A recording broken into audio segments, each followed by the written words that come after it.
Le Nouvel Esprit Public, Philippe Meyer, bonjour.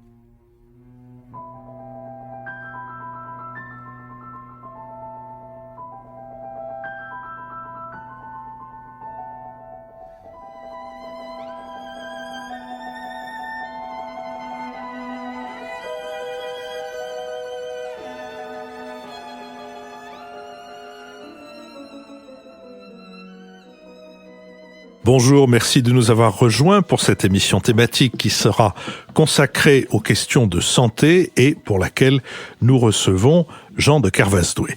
Nous, c'est Jean-Louis Bourlange, député des Hauts-de-Seine, Béatrice Gibelin, directrice de la revue Hérodote et de l'Institut de géopolitique, et Philippe Frémaux, éditorialiste à Alternative économique. Et tous ensemble, nous allons commencer par remercier quelques-uns de ceux d'entre vous qui nous ont permis de faire cette émission en assurant le financement. Je commence moi-même en remerciant Michel Niquez, Alain Vézinet, Julien Lécuyer et Isabelle Bournat. Philippe Frémaux. Patrick Jacquin, Dominique de Geoffroy, Marc Desgranges et Aude Marcheteau qu'il me faut remercier. Béatrice Gibelin. Janine Scribe, Christian Gachet, Guy Pellier et Pierre Bacon. Jean de Kervoisdoué. Patrick Rivet, Catherine Richard, Jean-Michel Gillet et Bertrand Desmond. Jean-Louis Bourlange. Oui, il me revient le soin de remercier Guillaume Maruchich, Jérôme Heurtereau, Xavier Gardette et Monsieur Simali. Merci à eux tous et merci à la compagnie d'assurance MMA qui a décidé de soutenir toutes les émissions thématiques de cet été, soutenir ces émissions non seulement en contribuant à leur financement, mais aussi en faisant connaître notre émission auprès de ses salariés et auprès de ses clients. Venons-en maintenant à ces questions de santé avec vous, Jean de Kervoisdoué. Vous êtes titulaire de la chaire d'économie et de gestion des services de santé du Conservatoire national des arts et métiers et vous êtes membre de l'Académie des technologies. Vous avez été directeur général des hôpitaux entre 81 et 86 et à ce titre, vous avez été l'artisan de la réforme du financement qui attribue un budget annuel à chaque établissement et vous avez introduit le programme de médicalisation des systèmes d'information, le PMSI, qui recueille et analyse les actes réalisés par les hôpitaux. Votre critique du système de santé français met entre autres en évidence les failles d'un système marqué, dites-vous, par un corporatisme médical libéral et un syndicalo-corporatisme hospitalier. Vous plaidez pour une plus grande autonomie des structures hospitalières face à l'intervention de l'État.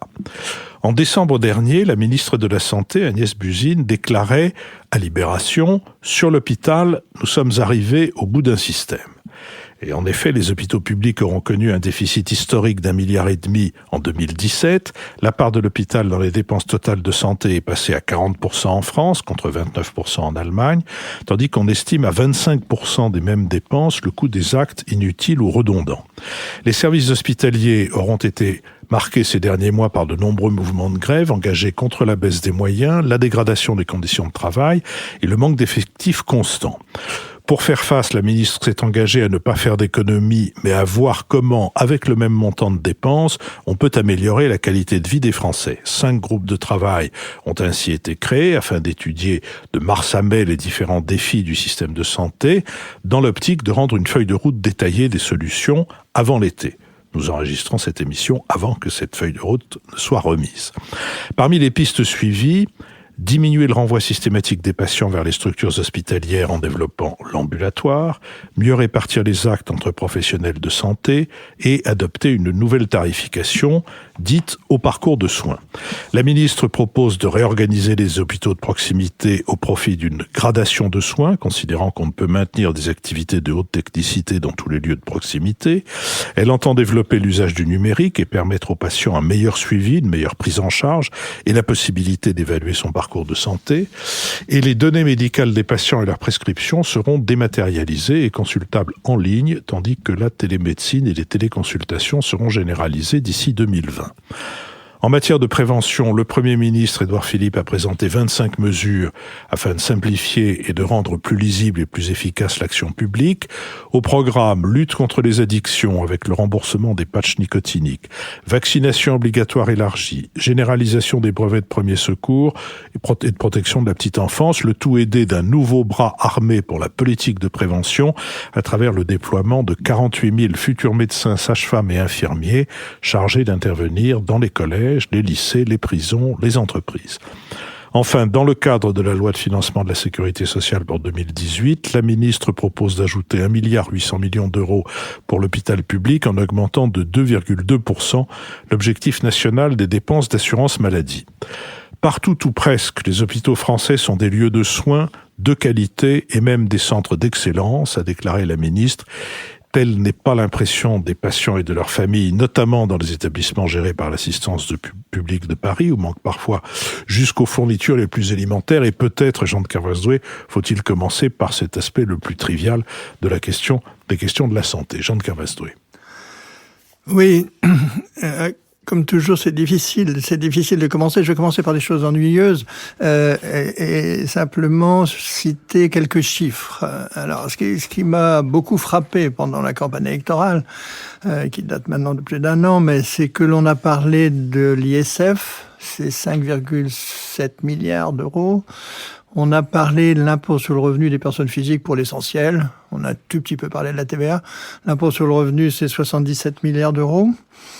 L'ensemble des impôts en net, c'est 310, et la protection sociale, c'est 740 milliards d'euros, dont on n'a pas parlé. Donc, quand les deux personnes qui ont interviewé Madame Le Pen et Monsieur Macron ont dit et la protection sociale, Monsieur Macron a parlé des lunettes, c'est 1,5 milliard, et Madame Le Pen a parlé d'une fausse bonne idée qu'est la distribution individuelle des doses de médicaments. Et puis, on est passé à autre chose. Donc, si vous voulez, ce qui me surprend toujours, c'est l'incapacité de parler de ce sujet. Les dépenses de santé, qui ne sont pas les dépenses d'assurance maladie, c'est 250 milliards d'euros. Et les dépenses d'assurance maladie, c'est de l'ordre de 200 milliards d'euros. Donc, il faut avoir ça en tête, hein. C'est-à-dire que ça définit les ordres de grandeur. Et pour parler d'un sujet récent, quand Madame Buzyn a dit qu'elle allait à juste titre, abonder la dotation aux EHPAD pour 50 millions d'euros. Les dépenses EHPAD, c'est 30 milliards d'euros. Voilà. Donc ça, c'est le premier sujet. Donc on parle toujours de sommes considérables.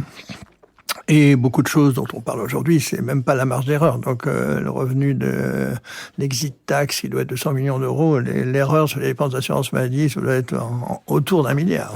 D'accord. Donc il faut avoir ça en tête. La deuxième chose qu'il faut avoir en tête, c'est la démographie. C'est un sujet dont on parle. C'est un sujet dont on parle peu et dont on parle mal.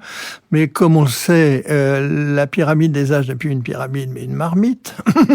Donc, et la marmite avec une poignée mobile qui est la génération du baby-boom. Alors, tout ça, c'est très, très important. Parce que la génération du baby-boom, donc elle commence en 47, elle se termine en 73. Donc les premières cohortes de la génération du baby-boom ont aujourd'hui 71 ans. L'âge moyen à l'hôpital, c'est 70 ans. Ce que dans le jargon, on appelle en court séjour, en soins dits d'aigus. Mais ils n'ont pas encore 83 ans. Alors 83 ans, c'est important parce que c'est l'inflexion de l'entrée en dépendance. Alors, on va voir que la situation est assez difficile pour nous tous et ceux qui vont venir. C'est que aujourd'hui, il y a 6 millions de personnes qui ont plus de 75 ans. Dans 20 ans, il y en aura 11 millions. Donc, alors, par ailleurs, les gens qui cotisent, c'est-à-dire, c'est là où je voulais en venir, c'est-à-dire les 20-59 ans, ils vont pas bouger. Donc, vous voyez que l'ensemble du système de protection sociale qui a été conçu après la guerre et qui a atteint ses objectifs a permis de redistribuer et de faire en sorte que les personnes qui ont pris leur retraite aient une vie digne. Mais on pourrait dire que ces objectifs ont été non seulement réussis, mais dépassés. Et que notamment notre génération, enfin la mienne, celle des années 40, elle est très très favorisée parce que les revenus des plus de 80 ans entre 2000 et 2020 est passé à augmenter de 30%. Et par ailleurs, le patrimoine a été multiplié par 4.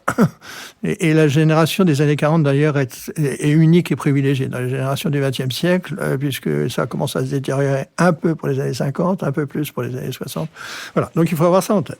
La deuxième chose qu'il faut avoir en tête... revenu plus 30%. En revenu net disponible annuel. Par rapport à 2000. 30%. 30% par rapport à 2000, entre D'accord. 2000 et 2020. Voilà. Alors, donc, les mécanismes de solidarité, ils ne fonctionnent que tant que ceux qui travaillent peuvent payer pour ceux qui ne travaillent pas, qui sont malades. Et en gros, l'assurance maladie, c'est une affaire de vieux aussi. Donc, il y a très très peu de jeunes qui bénéficient, enfin un peu, mais voilà. Alors, par ailleurs, il y a une évolution mondiale de la médecine. Et puis, je reviendrai à la France après. Il y a une évolution mondiale de la médecine qui est assez simple à dire en quelques mots. En fait, il y a une mondialisation très ancienne qui est celle de la recherche. La recherche a toujours été mondiale. L'industrie est mondiale de plus en plus. Elle est pratiquement plus de spécificité française. Mais il y a 3 autres mondialisations aujourd'hui. Il y a celle des patients. Donc Laurent Fabius m'a demandé de regarder si la France pouvait accueillir des patients payants. Et en gros, en France, c'est 130 millions d'euros. En Allemagne, c'est 2 milliards. En Thaïlande, c'est 0,7% du PIB de la Thaïlande. Donc c'est l'équivalent français, c'est 15 milliards. Il y a 12 millions de personnes dans le monde qui se voyagent pour se faire soigner. Le potentiel, c'est 350 millions, parce qu'il y a 5% de la population des pays du Sud qui gagnent plus que 5% de la population, que les 5% les plus riches des Français. Donc, mondialisation des patients. Alors, quelque chose à laquelle la France échappe, mais moi, j'avais été très surpris en auditant le système de santé irlandais de découvrir que un chirurgien irlandais, et ça va faire pâlir les chirurgiens français, gagne 600 000 euros par an, il y a 10 ans de ça. Tout simplement parce qu'il y a un marché mondial de chirurgiens anglophones. Donc le chirurgien anglophone qui a été formé à Trinity College, qui est une bonne université, il peut demain matin aller travailler en Thaïlande, il peut aller travailler un peu partout. Et donc, aujourd'hui, marché mondial de l'enseignement.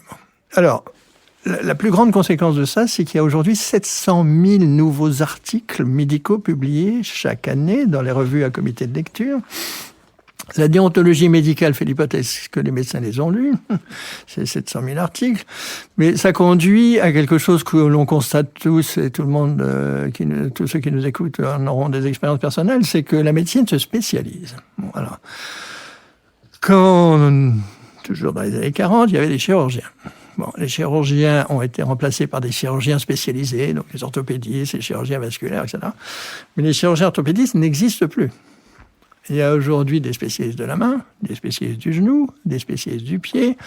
En Thaïlande, je voyais un chief of medical staff, un médecin-chef, et je lui dis, vous, il me dit, vous êtes orthopédiste. Je lui dis, et vous, c'est quoi? Je lui dis, et il m'a dit, c'est l'épaule. Alors, je me demande si c'est la droite ou la gauche, mais il a souri. Mais voilà. Alors, ceci a des conséquences absolument énormes sur la carte hospitalière en France, qui est que les petits hôpitaux sont en train de disparaître parce qu'on ne remplacera plus les chirurgiens et les médecins. Philippe Frémaux. Oui, alors je peux qu'être d'accord avec ce que vous avez dit jusqu'à présent. Et je pense que c'est important quand même de regarder effectivement dans le rétroviseur. Parce que bien souvent, aujourd'hui, du fait d'une demande croissante de la population qui est mieux informée.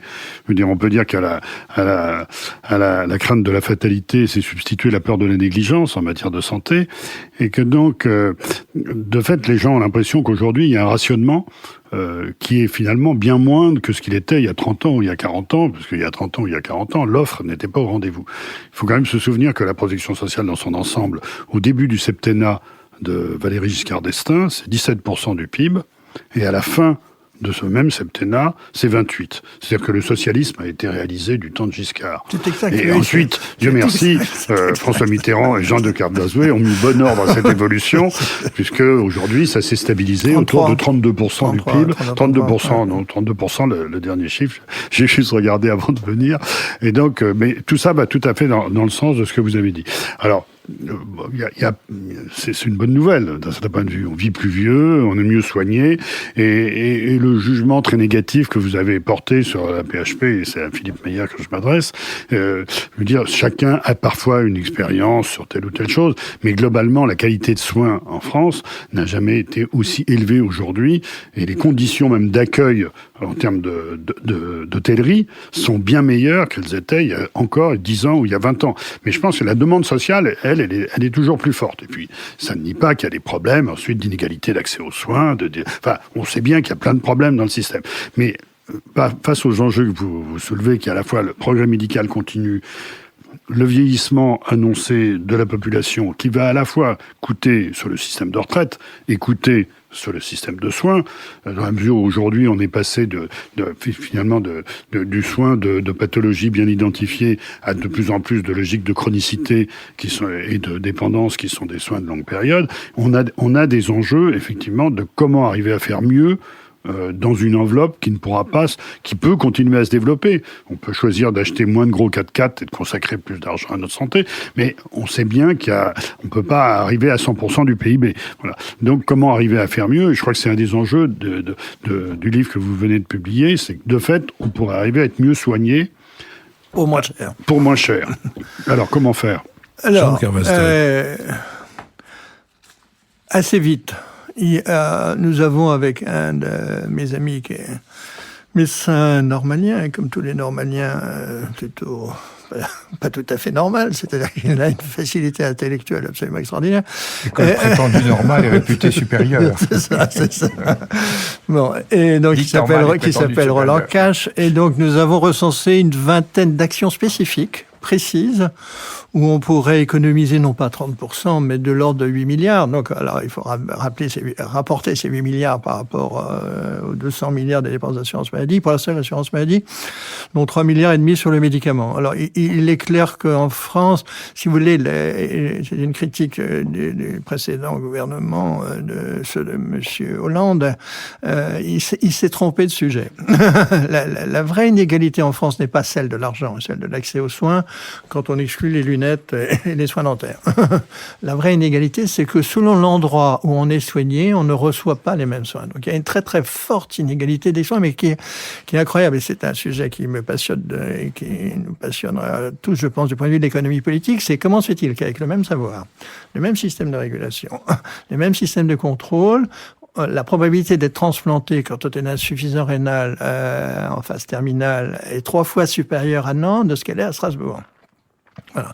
Comment se fait-il que les variations, enfin tout varie de manière, les revenus des cardiologues selon le département varient de 1 à 3,5 et rien n'explique rien. Alors c'est pas très, donc la mortalité pas, le nombre de cardiologues non plus. J'avais appelé ça l'effet Rotary. Donc quand un cardiologue s'installe, il va au Rotary, il demande à ses confrères, tu gagnes combien toi? Et il s'arrange pour prescrire au niveau moyen du département. Donc il y a des cardiologues qui vivent bien avec 600 malades et d'autres mal avec 6000. Ces chiffres sont exacts. Hein. Et les dépenses de cardiologue par département varient entre l'Ardèche et Nice ou Paris de 1 à 9. Donc, etc. Donc vous voyez, on est dans une situation... Par habitant par habitant et par an. Et donc on est dans une situation où le système n'est pas contrôlé. En gros, on peut dire ça comme ça de manière assez simple. Donc vous êtes clochard, émigrant, vous cassez la figure devant l'hôpital Necker ou devant l'équivalent des CHU de province qui sont très bons en moyenne. Eh bien vous avez les meilleurs soins du monde. Mais vous allez, vous et moi, tous ceux qui nous écoutent ailleurs, je ne citerai pas où, c'est moins sûr. Donc, la vraie inégalité, j'avais un vieil ami qui disait toujours système état de vie. Quand on lui disait le système état de vitesse, il disait toujours ça serait un progrès parce qu'il est à 4 vitesses. Donc entre ceux qui ont de l'argent et qui savent, ceux qui savent, parce que le savoir est plus important que l'argent, et qui n'ont pas d'argent, ceux qui ont de l'argent et qui ne savent pas, et ceux qui n'ont pas d'argent et qui ne savent pas. Bon. Donc, et la variation, c'est vraiment entre la vie et la mort. Il se trouve quand même parfois des inégalités qui se cumulent. Oui, bien sûr, je n'en doute pas. Comme ceux qui savent pas, qui n'ont pas d'argent. L'ignorance et la pauvreté vont ça, parfois de pair. Oui, non, mais bien sûr. Et d'ailleurs, on peut aujourd'hui mesurer, donc on connaît grâce à effectivement la réforme que vous avez citée, Philippe, tout à l'heure, grâce au PMSI, on connaît aujourd'hui tous les séjours de tous les Français, tous les ans. Bon. Et on voit que ceux qui arrivent à un insuffisant cardiaque, ou quelqu'un qui a un infarctus du myocarde, ça varie de 1 à 2, c'est la carte de la pauvreté, en fait. On la connaît bien. Mais les pontages coronariens variaient il y a une dizaine d'années de 1 à 4, et la cardiologie interventionnelle variait de 1 à 30. Donc on a des variations tout à fait considérables, et pour l'instant, si vous voulez, le corps médical a réussi à ne pas être contrôlé, et l'argument qu'il a toujours utilisé, c'est le secret des données. Donc, la non-accès aux données de santé, ils disent, mais parce que les malades pourraient, etc. Béatrice Gibert. C'est une question vraiment extrêmement préoccupante. C'est-à-dire que ce que vous venez de dire sur, au fond, secret médical, et surtout, je m'abrite derrière ça, c'est savoir et pouvoir. Hein. C'est-à-dire que je sais. Et moi, sachant, ça me donne un pouvoir, et je peux, toute manifestation de blouse blanche dans les rues de Paris va avoir très rapidement satisfaction. Les cheminots doivent en baver d'envie, mais il est évident que le poids dans les représentations du médecin dans notre société lui donne un pouvoir extraordinaire. Oui, moi, je crois qu'il ne fut. Grâce à quoi? Plus C'est de intéressant. médecins que des infirmiers ou des infirmières. Tout à fait. Je parle bien des médecins. Hein. J'ai bien insisté là-dessus. Je pense que on arrive à un moment qui et il est déjà là depuis longtemps, insister sur effectivement non seulement des inégalités territoriales, c'est-à-dire ces fameux déserts médicaux, que pour ma part, mais vous ne serez peut-être pas tout à fait d'accord, j'ai l'impression qu'on agite vraiment comme un chiffon rouge, parce qu'on ne parle que de ça, sans parler en fait ce qui représente au fond, par rapport aux 65 millions de Français, peu de Français qui sont véritablement dans un désert médical. Franchement, quand on est à plus de 40... Il faut quand même insister, quand on est à plus de 45 minutes, c'est 300 000 Français concernés. Bon. Alors, je veux bien qu'ils soient âgés, mais bon, ça peut peut-être être plus, mais néanmoins, cette façon dont on insiste constamment sur les déserts médicaux, comme vous l'avez rappelé, on n'a jamais eu autant de médecins, autant d'infirmiers, autant de kinés qui se sont développés et qui continuent de se développer. Alors, on a eu le temps du numerus clausus, on est en train de le réaugmenter. Voilà, des numerus clausus, et puis le temps de faire un médecin, c'est long. Donc avant qu'on ait une amélioration, ce sera long. Mais moi, ce qui m'interroge, si vous voulez, c'est comment s'est imprimée cette représentation qu'au fond on est mal soigné, que on attend sans arrêt aux urgences et que c'est intolérable, que on est dans une situation d'une dégradation, alors qu'on est face à des enjeux majeurs, dont le vieillissement de la population, et qu'on peut prévoir, parce qu'ils sont nés depuis longtemps, hein, ceux qui deviennent vieux. Donc on sait qu'ils vont être nombreux. Et qu'est-ce qui fait... Enfin, comment on s'y est donc pris pour que ces représentations aient tant imprimé qu'au fond, on n'arrive pas à parler de ce qui est... Je vais ajouter à la perplexité de Béatrice. On a appris récemment qu'il y avait cette année 10 000 médecins de plus que l'année dernière, mais de plus en plus de spécialistes et de moins en moins de généralistes, et plus encore, de plus en plus de médecins qui vont dans les structures publiques et de moins en moins de médecins libéraux, et donc éventuellement installés dans les campagnes. Salariés. Alors oui, alors il y a plusieurs choses qu'il faut dire et qui sont assez simples. Bon, la première, c'est que pour des raisons de règle de 3 qui semblent être ce que l'on apprend à l'ENA, on a maltraité les 3 grands hôpitaux. Ils sont Paris, Lyon, Marseille. Donc quand vous allez à Angers, quand vous allez à Bordeaux, quand vous allez à Toulouse, quand vous allez à Strasbourg, vous voyez que les grands hôpitaux universitaires ont été rénovés et que malheureusement on a sous-investi à Paris. Et ce problème est ancien. Alors deuxième chose qu'il faut dire, les causes immédiates, c'est que, comme vous savez, les personnes qui sortent des facultés de médecine aujourd'hui sont des femmes. 65%. Donc et que les femmes préfèrent un travail salarié. Par ailleurs, cette remarque est factuelle et pas du tout sexiste, mais les femmes médecins libérales travaillent 10 heures de moins par semaine que leurs collègues masculins, leurs confrères masculins. Alors, tout ça, c'est une très longue histoire, en fait. Et il y a 2 dates essentielles, 1930 et 1958. Alors, 1930, en fait, parce que après la guerre de 14, Alexandre Mitterrand demande au Premier ministre de la Santé en 19 de créer un système d'assurance maladie. Et le Parlement va voter un système d'assurance maladie universel en 25, et tout simplement pour 3 raisons. On retrouve les départements d'Alsace-Lorraine qui ont le système allemand, ils veulent pas l'abandonner. Il y a la montée du communisme à l'Est, et puis il y a 3 millions de blessés de guerre, sans parler des pupilles de la nation, etc.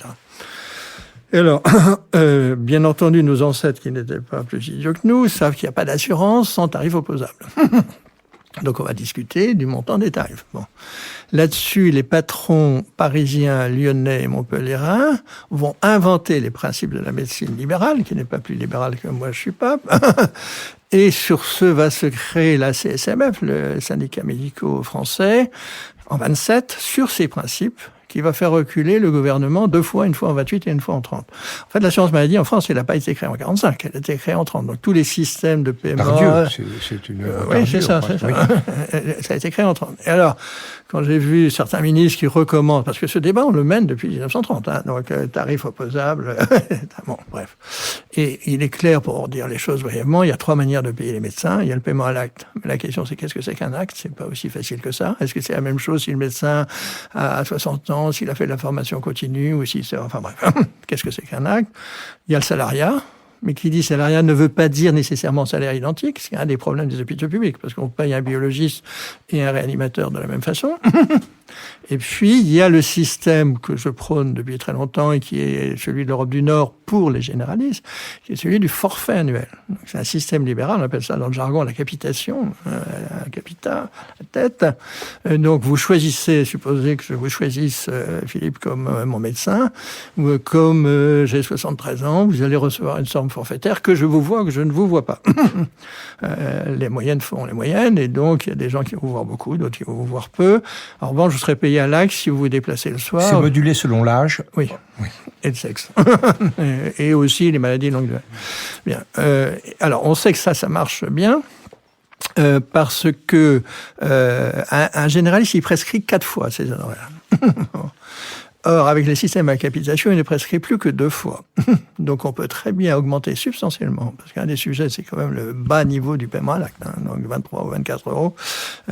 En fait, je calculais que moi, je me balade encore en moto, mon garagiste me facture 72 euros de l'heure, c'est en gros ce que gagne un généraliste, puisqu'il fait 4 consultations, c'est 15 minutes. Hein. Mais en gros, il a 2 heures de boulot en plus. Bon, bref.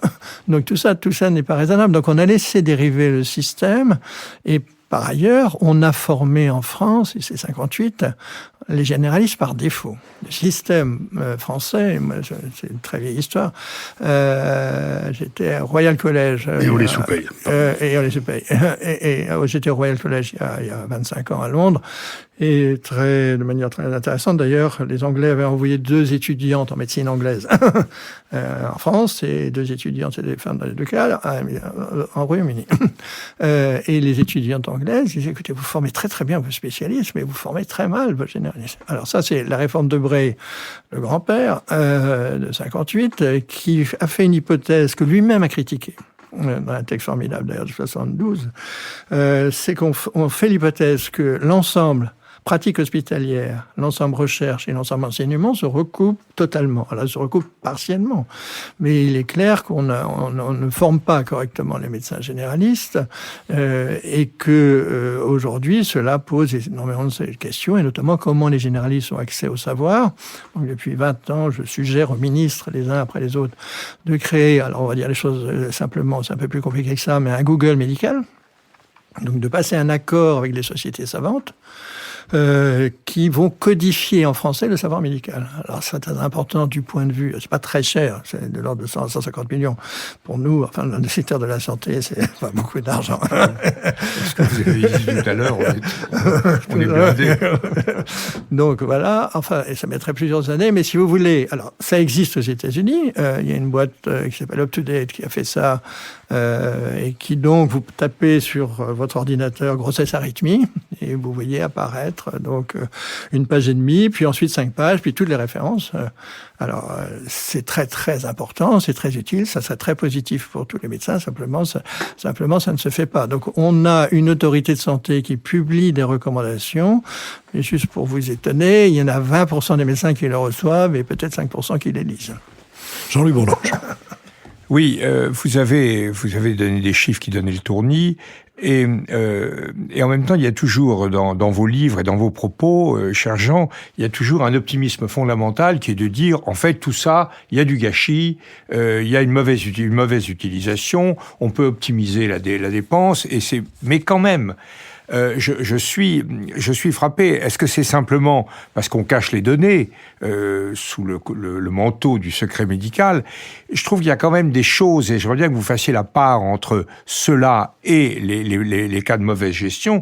Il y a quand même des tendances absolument de fond. Moi, je me rappelle quand on faisait des cours de formation pour les élèves de l'ENA sur la santé, on avait le plan type. Première partie, la santé n'a pas de prix. Deuxième partie, elle a un coût croissant. Bon, elle a un coût, il y avait 2 sous-parties, elle a un coût et ce coût est croissant. Donc on arrivait à faire un truc assez bien en 2. Bon, c'était et c'est quand même tout à fait exact. La santé n'a pas de prix, donc ça veut dire qu'on interdit par principe toute relativisation du rapport avantage-coût, c'est-à-dire que la santé étant un absolu, on ne peut pas réduire la prestation. Enfin, en France. Oui, philosophiquement. En France, oui, d'accord, c'est ça que mais c'est quand même extrêmement. C'est un choix, parce que c'est un choix extrêmement difficile à faire philosophiquement, que de dire qu'on ne donne pas l'ensemble des moyens, qu'on ne mobilise pas l'ensemble des moyens nécessaires sur cette affaire-là. Et deuxièmement, sur la préservation de la santé. Et deuxièmement, on a quand même à la fois des pathologies de plus en plus, des pathologies qui existent et sur lesquelles on a des moyens d'action qui sont énormes et qui sont de plus en plus coûteux. Alors on nous avait dit, c'était le cycle qu'on nous apprenait quand on enseignait on recevait nos enseignements de fonctionnaires, on disait voilà, il y a 3 phases dans le soin. Il y a le moment où on peut rien. C'est la tuberculose, les gars, c'est Marguerite Gauthier, ils crèvent au 5e acte. Et puis après, on fait des grandes actions avec des sanatoriums qui coûtent un prix fou, etc. Et puis après, crac, on a la solution médicale et on éradique la tuberculose. Et on dit, on va faire ça pour le cancer, on va faire ça pour tout. Mais c'est pas tout à fait comme ça que ça se présente. Et donc, est-ce qu'il n'y a pas quand même derrière tout cela une pression inexorable à l'augmentation de la part des dépenses de santé dans les consommations des Français et si on veut avoir un minimum de justice, une augmentation donc des dépenses publiques si on les prend en compte. Est-ce qu'il n'y a pas quand même quelque chose de plus fondamental que simplement, enfin je sais bien que vous pensez ça aussi, que simplement vraiment le système d'assistance publique n'est pas organisé comme il faut, les médecins, l'articulation médecine de ville, etc. Tout un ensemble de choses qui sont d'ailleurs parfaitement justes. Jean de Kervasdoé. Alors la réponse globalement est oui, mais j'allais dire que l'un n'empêche pas l'autre. Voilà. Oui. On peut perdre l'argent de plusieurs façons. Alors, vous avez évoqué beaucoup de sujets, et donc enfin 2 sur lesquels je veux insister avant de revenir plus précisément à mon oui. Il y a une confusion que vous avez faite entre santé et médecine. La médecine, c'est pas la santé c'est pas la médecine. Donc, un des succès de la profession, c'est d'avoir fait croire que santé et médecine étaient des synonymes. Or, alors ça se voit très très bien quand vous regardez. Il se trouve que j'ai donné une conférence TED sur qu'est-ce qu'on pourrait dire des pays si au lieu de regarder leur richesse, on regardait leur espérance de vie. Bon. Alors, avant la guerre de 40, les Japonais vivaient 15 ans de moins que les Américains. Bon. Aujourd'hui, les Japonais vivent 5 ans de plus que les Américains. Les Américains dépensent 17% de leur PIB pour leur médecine et les Japonais autour de 10%. Donc on voit bien, et c'est très amusant de regarder ça dans le temps, on voit bien, quand on regarde à la fois l'espérance de vie et les dépenses de santé, on voit qu'il y a une évolution américaine. Alors pour la mauvaise santé américaine, elle est due essentiellement à l'obésité, elle est due à la brutalité de cette société dont les Français n'ont aucune idée, mais bref. Donc ça c'est le premier sujet. Il y a un débat santé-médecine que vous avez évoqué d'ailleurs tout à l'heure en disant que les choses se cumulaient. Simplement, c'est pas très facile. Bernard Shaw disait le travail est la plaie des classes qui boivent. Donc, c'est pas très facile de faire marche arrière. Surtout que la différence est dans toutes les politiques de santé, non pas de médecine. En gros, la différence entre les personnes éduquées par leur mère, parce que l'espérance de vie de quelqu'un, elle est très bien expliquée par le niveau de qualification de sa mère. C'est vrai en France aussi. C'est qu'une partie de la population française ne considère pas qu'il y a un lien entre leur comportement et leur santé.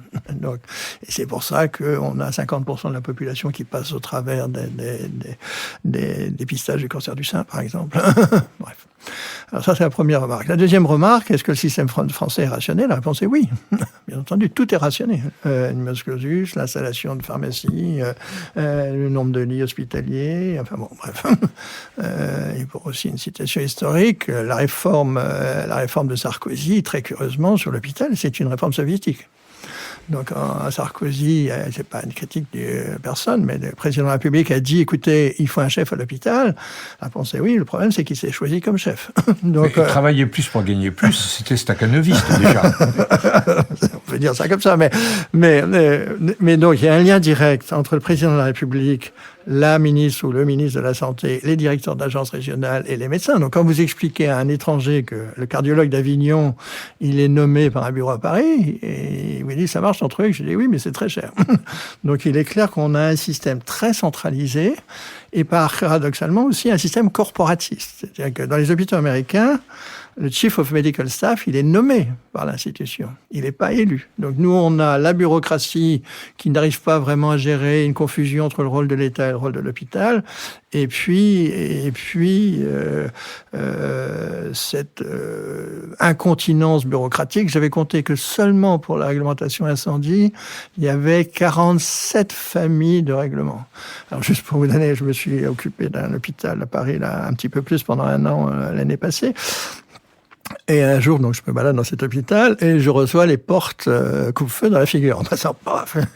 Alors, je dis, responsable de ça, je dis, mais qu'est-ce qui se passe? Il avait dit, on a la visite des pompiers cet après-midi. Bon, simplement, les pompiers inventent des réglementations complètement folles qui obligent à avoir des portes coupe-feu qui, bien entendu, les hôpitaux sont toujours ouvertes. Enfin, bref, et je ne vous parle que de ça. Parce qu'on passe des chariots, on passe des malades, on passe des... Bon, bref. Alors, pour revenir à des choses moins anecdotiques et pour revenir à ce que disait Jean-Louis, l'urgence de tout, c'est la réforme de la médecine de ville. Voilà. Parce que c'est l'hôpital qui subit les conséquences du dysfonctionnement de la médecine de ville et qu'il faut clairement... Le vrai faux problème des urgences. Et qu'il faut clairement...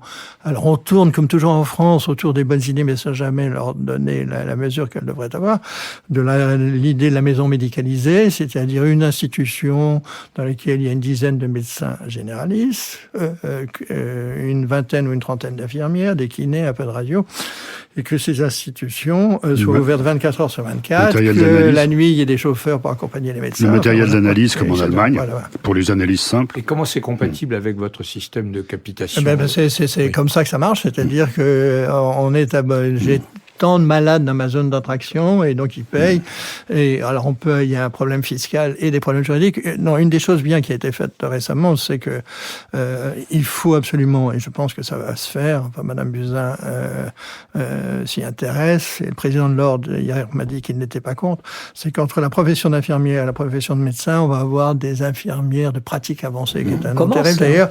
Donc c'est des bacs plus 5, et on ne traitera pas les vieux qui arrivent sans avoir ce genre de personnel. Mais ça veut dire que vis-à-vis des médecins, il faut qu'ils lâchent un peu ce qu'ils n'ont jamais voulu lâcher. Regardez le débat qu'il y a eu pour aller faire simplement avoir une piqûre pour la grippe, un vaccin de la grippe chez le pharmacien.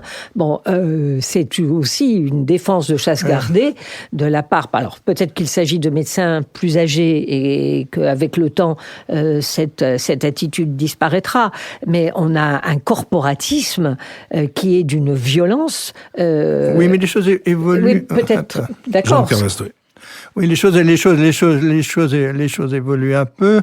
Et c'est comme je rappelle depuis aussi 20 ans que ça serait quand même bien d'étudier ce que pourrait être un système de capitation en France.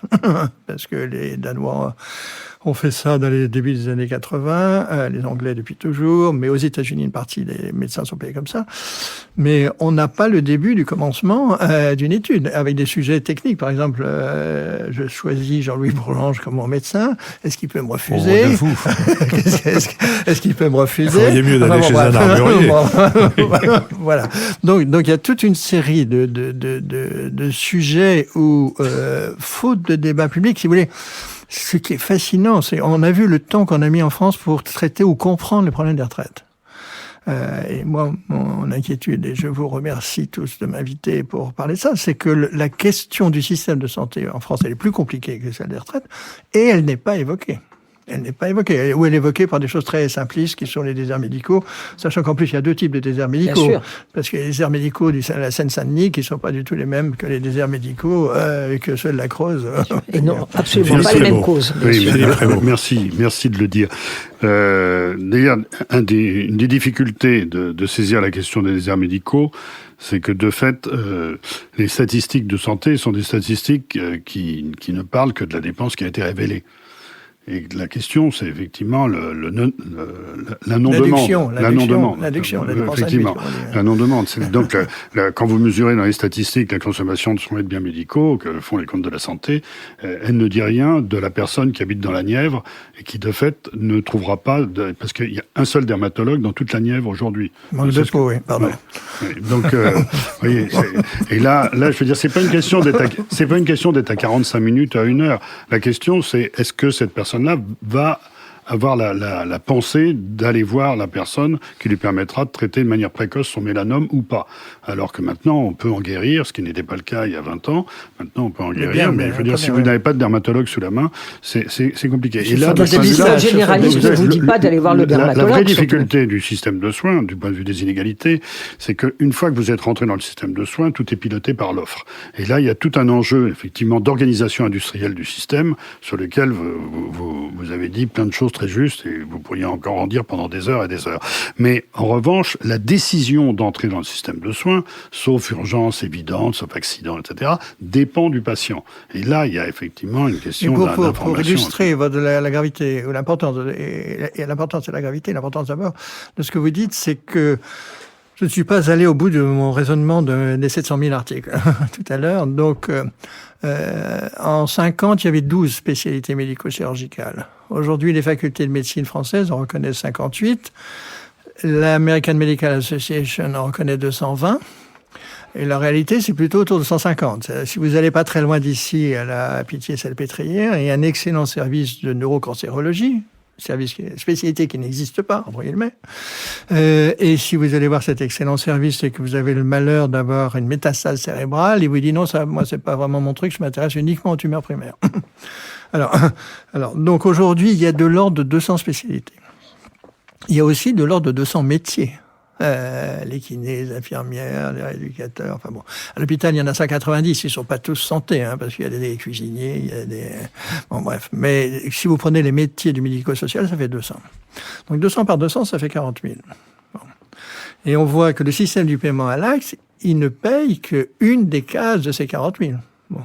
Et qu'aujourd'hui, la question, c'est ce qu'on appelle dans le jargon le parcours de soins, j'aime pas tellement ce mot-là, mais peu importe, mais c'est la coordination de la prise en charge. Et c'est ce que vous évoquiez, c'est-à-dire qu'avec un problème tout à fait sérieux, toujours dans cet hôpital qui est l'Institut Montchoury que j'évoquais tout à l'heure, une infirmière du service me disait « Moi, j'ai 7 médecins. » Donc, qui coordonne ces 7 médecins? Alors, autrefois, c'était le patron, mais c'est plus exactement le cas. C'est-à-dire que si vous avez le malheur d'être infecté, plus le rééducateur, plus etc. Donc, il y a un vrai problème de coordination. C'est la Franche en barbe bleue, cette histoire. Donc, le vrai problème de coordination. Et pour tous les gens, alors, il se trouve que j'ai commencé une étude dans une grande région française tout à fait fascinante. J'ai mis 20 ans à pouvoir y arriver. Donc, de réunir les données de l'assurance maladie et de l'État pour voir ce qui arrive aux gens qui sont insuffisants cardiaques de cette région. Et on a repéré dans notre cohorte de l'ordre de 60 000 personnes. Donc, mais on va trouver des horreurs. Et notamment, la première que l'on a vue, elle est très très simple, c'est qu'au bout d'un an, les 80% des ordonnances n'ont pas changé. Donc, le malade a insuffisance cardiaque. Il sort de l'hôpital, on lui rédige une ordonnance, mais bien entendu, en un an, son état s'est amélioré, il faut l'espérer, ou s'est détérioré, mais il est clair que l'ordonnance du sortie de l'hôpital n'est pas la bonne, etc. Donc, si vous voulez, il va falloir quand même que l'on explique aux médecins que l'on garde la liberté de prescription au moment de la prescription, mais que bien entendu, on contrôle a posteriori, savoir si ces prescriptions sont adaptées. Donc en Angleterre, ça se fait à l'échelon départemental, ils appellent ça les districts, où les médecins regardent de manière systématique toutes les prescriptions de leurs collègues. Alors il y a des médicaments dans lesquels il n'y a rien, sinon du sucre, c'est l'homéopathie. Alors, Madame Buzyn disait que c'est pas très grave, 56 millions d'euros, si ce n'est que le problème, on ne peut difficilement dire que on va légitimer les prescriptions en acceptant de rembourser des choses, voilà, on pourrait s'amuser, on n'a pas le temps. Des choses beaucoup plus graves qui sont dangereuses. Donc tous les médicaments sur les maladies d'Alzheimer sont très dangereux, n'ont aucune efficacité, et ça c'est beaucoup d'argent. Mais on peut continuer, et tout ça c'est prescrit. Alors l'assurance maladie avait très bien réussi avec les antibiotiques, c'est pas automatique, mais on voit que ça remonte. Il y a énormément de tests sur la vitamine D, il y a 1 million de radios du crâne. Et les médecins vous disent ça ne sert à rien. À rien. Voilà, donc il faut essayer de les rembourser. Béatrice Gibert. Oui, moi je voudrais... Il y a un point qu'on n'a pas du tout abordé. C'est qu'en fait, on est dans un pays dans lequel il n'y a pas véritablement de tradition de santé publique. Voilà, moi j'ai été donc enseignante, j'ai fait toute ma carrière, je n'ai jamais eu la moindre visite médicale. Je parlais devant des étudiants, on n'a jamais rien vérifié, savoir si je pouvais avoir une maladie quelconque, je n'ai jamais vu personne. Dans le cas des étudiants, on sait très bien qu'il n'y a pas non plus de médecine de cet ordre. C'est-à-dire que on est dans une négation, dans un retard, enfin je parle même pas de retard, sur ce qui doit être une véritable santé publique, médecine scolaire, dans l'entreprise. Enfin, l'État lui-même, puisque j'étais fonctionnaire, n'applique pas ce qu'il impose aux autres. Quelles sont ces réticences? Alors, vous me touchez beaucoup, madame, parce que j'ai créé avec l'Institut Pasteur au CNAM une école de santé publique, notamment parce que je pense certes du bien de l'école des administrateurs de la santé, qui est dite l'école de Rennes, où les gens sont de bonne qualité. Simplement, la santé publique qui est enseignée n'est pas vraiment de la santé publique, parce qu'en gros, la santé publique, c'est cinq choses. C'est le risque infectieux. Donc la Pasteur, c'est vraiment un des meilleurs endroits du monde. C'est le risque non infectieux. Sinon que c'est tabac, alcool, conditions de travail, enfin bon bref. C'est aujourd'hui la bioinformatique. C'est quoi ça, la bioinformatique? C'est-à-dire que il y a 2 volets de la bioinformatique, mais le problème c'est toute l'analyse du génome et donc votre sensibilité éventuelle à tel ou tel phénomène. Bon voilà, par exemple le gène de la calvitie, il y a 2 gènes de la calvitie que n'a pas Philippe, mais que certains d'entre nous ont apparemment au moins un des 2. Voilà, mais bon et donc aujourd'hui on s'aperçoit que en cancérologie, on commence à comprendre, et notamment dans les cas du cancer du sein, pourquoi certaines femmes répondent au traitement et pas d'autres. Et ça, c'est une analyse génétique. Il y a les maths, les stats, donc il y a beaucoup de maths et de stats. Et puis enfin, l'économie, les politiques de santé, l'histoire de la santé, qui est tout à fait fascinante d'ailleurs. Bon, bref. Et alors, La réponse à votre question, c'est ce que je disais tout à l'heure, c'est la réforme de 58. C'est-à-dire que comme on faisait l'hypothèse qu'il fallait une activité hospitalière pour pouvoir enseigner la médecine, quand j'étais le directeur des hôpitaux au ministère, j'ai créé, grâce au PMSI, des départements de santé publique qui donnaient aux professeurs de santé publique la justification hospitalière, puisque c'est eux qui analysent les données de l'activité de l'hôpital. Mais ils le font pas assez, ils sont pas assez nombreux, etc., etc. Bon, vous avez tout à fait raison de le dire, et que les formations de base en santé publique que nous apprenions, nous, à la fin des années 40, je me souviens du dessin de la mouche sur le tas de fumier. Enfin bon, je ne suis pas du tout sûr que ce que nous apprenions à la fin des années 40 ou au début des années 50 soit toujours enseigné sur... avec aujourd'hui le paradoxe, c'est que une des raisons des maladies auto-immunes et de l'allergie, c'est qu'on est trop propre. Donc voilà. Jean-Luc Bourlange, qui est particulièrement propre. Oui, je ne sais pas si je suis particulièrement propre, mais je résiste pas au plaisir de citer une plaisanterie qui, paraît-il, était une conférence de presse de Gorbatchev, qui, à la fin de son règne, quand ça marchait vraiment plus bien du tout, avait dit, écoutez, il était à Paris, je crois qu'il a dit ça, les chefs d'État ont tous un problème. Le chef d'État américain a 50 gardes du corps, dont l'un est terroriste, il ne sait pas lequel. Le chef d'État français, je sais pas à qui il fait allusion, a 50 maîtresses, dont l'une a le sida, il ne sait pas laquelle. Et moi, j'ai 50 économistes, dont l'un est compétent, et je ne sais pas lequel. Et je crois que là, on a l'impression, quand même, en vous écoutant, qu'il doit y avoir une bonne approche, mais que, quand Madame Buzyn dit, il faut supprimer 25% d'actes inutiles, etc., elle ne sait pas lesquels. Et je me demande, c'est ça la question que je vais vous poser. Lesquels. Non, elle sait lesquelles dans l'absolu, mais elle est dans l'incapacité actuelle de dire à un médecin, ça c'est inutile, ça c'est parce que c'est pour des raisons de réaction, etc. Est-ce que il ne doit pas y avoir d'abord un investissement massif de type cognitif? C'est-à-dire, est-ce qu'on ne doit pas vraiment complètement aller jusqu'au bout de toutes les données que vous évoquez là, et sur lesquelles nous n'avons pas une approche peut-être totalement fine, qui va qui descend très bas? Je rajouterai une petite question en une minute, qui est que quand on fait les comparaisons internationales, il faut aussi réfléchir aux défauts des pays qu'on se donne en exemple. Parce que pour bien connaître la situation au Royaume-Uni, je veux dire, je n'échangerai pas une seconde la situation en France par rapport au système britannique, qui a un côté totalitaire, terrifiant, avec des files d'attente terribles et une mauvaise prise en charge de beaucoup de pathologies. Comme nous approchons de la fin de l'émission, on peut résumer et le diagnostic et la thérapeutique. Alors, le diagnostic, c'est assez simple. Nous avons toujours choisi le plus cher. Donc, l'hôpital plus que la ville, les médecins plus que les infirmières, les spécialistes plus que les généralistes, et nous prescrivons beaucoup. Alors, il y a 2650 hôpitaux en France, hôpitaux et cliniques. 2000 en Allemagne, mais les Allemands sont 20% de plus que nous. Si nous étions américains, il y en aurait 1000. Si nous étions britanniques, il y en aurait 640. Et si nous étions suédois, il y en aurait 500. Donc, et on hospitalise 70% de plus du fait de la désorganisation de la médecine de ville. Donc ça, alors, du point de vue de la thérapeutique, l'urgence, c'est de repenser le rôle, l'enseignement et l'organisation de la médecine générale. La deuxième évolution, c'est comment peut-on passer majorité et opposition ensemble de 2650 à 1500 hôpitaux en 15 ans, parce que comme on est vu, on sait que tout ça, ça va pas vite. Alors on peut sauver la face, parce qu'effectivement, à Grignan, dans la Drôme, il y a un hôpital, et l'assistance publique de Paris, c'est aussi un hôpital. Donc on peut prétendre que on va pas toucher un hôpital. Mais à côté du maire de Grignan. Et Madame de Sévigné plaiderait en faveur. Grâce à lui, je sais qu'il y a un hôpital. Voilà. Donc la deuxième chose sur l'hôpital, c'est très simple. Il faut vraiment séparer le rôle des hôpitaux du rôle de l'État et faire des établissements publics véritablement indépendants. J'avais suggéré à un ministre il y a déjà plus de 30 ans, je lui ai dit, écoute, si tu veux réformer un hôpital, t'écris une ligne et demie. Chaque hôpital est maître de sa structure, celle-ci est définie par son règlement intérieur. Point. C'est pas à l'État de dire qu'on va créer des pôles, des départements, des machins, des trucs, etc.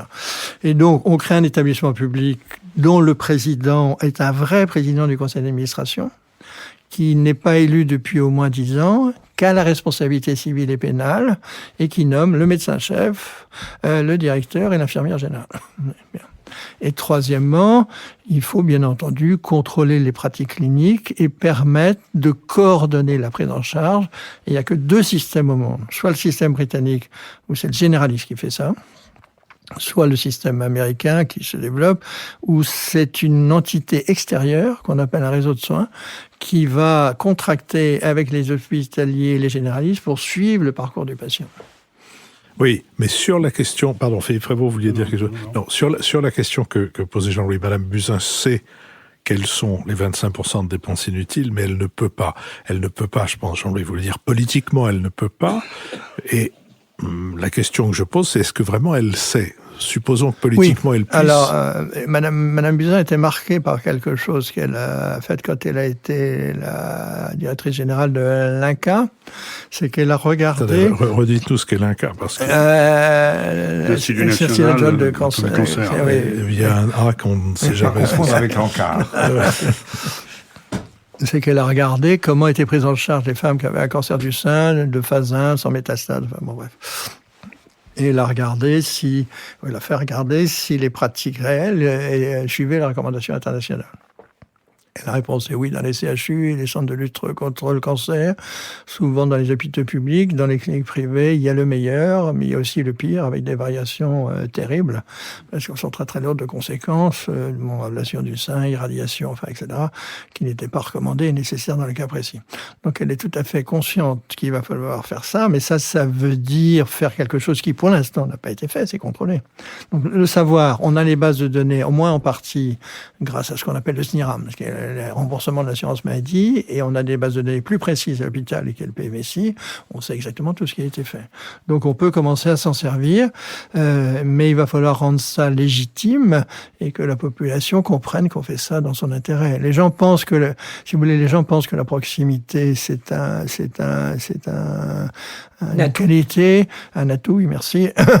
On sait, si vous voulez, on sait, et c'est des études mondiales, françaises, enfin bref, que les gens font bien ce qu'ils font souvent.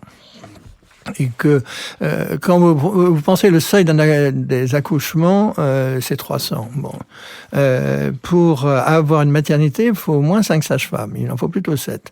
Bon, vous divisez, faisons les choses simplement, 300 par 5, donc c'est 60. Donc une sage-femme, pendant toute son année de 200 jours, elle fera 60 accouchements, c'est-à-dire 1 tous les 3 jours. Pour revenir à la question que vous aviez évoquée tout à l'heure, vous aviez parlé des antibiotiques, de la campagne, qui avait assez bien marché. Très bien. Les antibiotiques, c'est pas automatique, et qui est maintenant en fin d'efficacité. Sur ce thème-là, qui est un thème extrêmement important, mais aussi sur d'autres sujets qui touchent à l'information, à l'éducation et d'une certaine manière à la propagande autour des comportements, est-ce que brièvement, vous pouvez nous dire où on en est en France? Alors nous avons une consommation d'antibiotiques et de neuroleptiques exceptionnellement haute. Est-ce que c'est pas lié aussi au paiement à l'acte? Oui, bien sûr. Oui, parce que c'est tellement plus facile de prescrire. C'est ce que me disent tous mes amis médecins. Quand en fin de consultation, je vois quelqu'un qui dort mal. Conclure à une consultation. C'est ça. Quand je vois quelqu'un qui dort mal. Quand je vois quelqu'un qui dort mal, qui enfin dit, ah mais d'ailleurs docteur, je dors mal, il dit, oh là là, on est reparti pour une demi-heure de consultation si on veut traiter ça sérieusement. Donc il dit, bah, écoutez, je vous prescris ça, et puis on en reparle dans 15 jours, et on en reparle dans 3 mois, et on n'en reparle jamais. Donc on a une parce que si vous voulez, on consomme 12%, nos dépenses de médicaments sont 12% supérieures à la moyenne, alors que nos prix sont très inférieurs. Et là aussi, la puissance publique a fait une confusion regrettable entre la politique à l'égard de l'industrie pharmaceutique qu'il faut développer et préserver et la politique des dépenses d'assurance maladie. Donc on s'en sort que si on dissocie la politique à l'égard de l'industrie, qui était une industrie innovante, exportatrice, etc., et de ce que fait l'assurance maladie et des médicaments. C'est ce que font les Anglais. Ils aident beaucoup l'entreprise pharmaceutique, mais ils sont très très durs parce que les Anglais, on a oublié de le dire, ils ont un système de rationnement explicite. C'est-à-dire que ils font ce qu'on appelle des CALI, c'est-à-dire ils calculent le coût de l'année de vie en bonne santé. Il y a une institution qui s'appelle NICE, la mal nommée, et qui, au-dessus de 30 000 livres sterling, commence à dire plutôt non. Quelques exceptions ont été autorisées jusqu'à 80 000 livres sterling. Voilà, mais les Anglais sont les Anglais, avec leur force, leur caractère et leur brutalité. Et d'ailleurs, le système anglais a été copié par les Italiens. Ils avaient simplement oublié qu'ils n'étaient pas anglais. Donc le système anglais marche grâce avec des listes d'attente. J'ai le père d'un ami qui était en train de mourir de phase terminale dans l'hôpital britannique et lui-même britannique. Il dit à son médecin, qu'est-ce que vous pouvez faire pour moi? Il dit rien, et d'ailleurs, rentrez chez vous et ne soyez pas un poids pour votre entourage. Donc je vois ça assez mal en France. C'est sur cette heureuse conclusion, Jean de Kervasdoué, qu'il nous reste à vous remercier. Les derniers livres que vous avez publiés sont indiqués avec leurs références évidemment sur notre site. Et la semaine prochaine, nous poursuivrons donc cette série d'émissions thématiques en recevant Pascal Lamy, l'ancien commissaire européen et aussi l'ancien directeur général de l'Organisation mondiale du commerce, pour parler précisément de la régulation du commerce international. Je vous rappelle que cette émission est préparée avec Valentin Petit. Nicolas Tourneau s'occupe de notre site, tandis que Julien Neuville et Nouvelles Écoutes nous produisent et que Maxime Olivier et l'Arrière-Boutique ont enregistré cette émission. Merci à tous et à la semaine prochaine.